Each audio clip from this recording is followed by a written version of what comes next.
حمد و ثنای بیعدد بر الله مهربان و درود و صلوات ها به پیامبر او محمد مصطفی صلی الله علیه و سلم. اما بعد، السلام علیکم و رحمت الله و برکاته. برادران و خواهران مهربان و هموطن و مسافر من، پیش از همه الله سبحانه و تعالی هر یک ما و شما را در این شهری غریبی، در این روزهایی که این بیماری سرایت کننده یعنی کرونا ویروس در همه جا پهن شده ایستاده است، هر یک ما و شما را در حفاظت خودش نگه دارد. بعدا امروز بنده خواستم با خواهش بسیار از برادران گفتن امید رحمت در باره همین کرونا ویروس برای مردم یک ویدیو کنین. خواستم یک دو سخن خود را، یعنی یک دو فکر خود را برای شما بیان کنم. عزیزان من،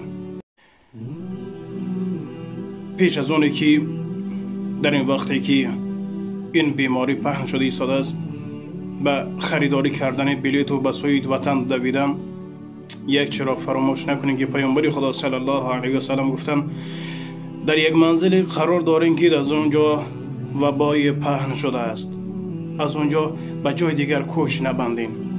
بعدا به یک جا رفتنی هستین که در اون مقام، در اون منزل وبا پهن شده ایستاده است، به آنجا نیز قدم نگذارین.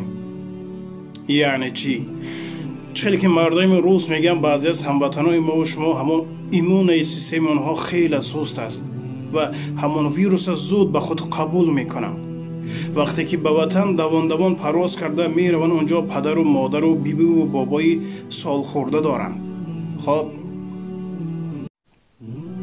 و ارگانیسم اونها خیلی ضعیف است و با سبب گاری این جوانانی که این بیماری را به سوی وطن میبرند، اونها نیز به این بیماری گرفتار شده و شاید بعضی از آنها طاقت این بیماری نکرده وفات میکنند. دوستان من، با این بیماری اینقدر واهمه کرده و خودتان به هر سو نزنین. ما بنده های الله هستیم و فقط از غضب الله میترسیم. دیگر همه چی این دنیا یک سنجش است و خلاص.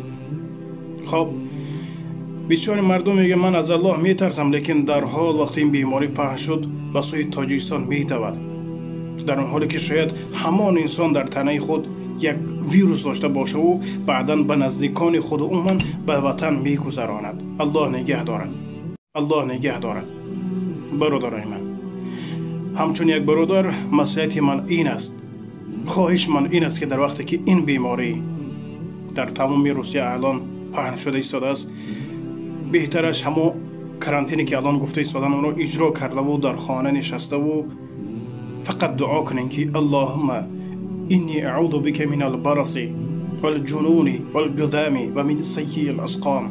بارا اله پروردگار مهربان، ما از تو پناه می جوییم از این بیماری وبا و اون مخه و اون بیماری، هر نمودی بیماری که هست از تو پناه می طلبیم. دعا کنین. با جونی که به اول کس و به دیگر جا دویدن، 1 دقیقه 5 دقیقه خود را در روی جای نماز صرف کرده و از درگاه الله دعا کنید که الله سبحانه و تعالی کلی ما و شما را در حفاظتش نگه دارد.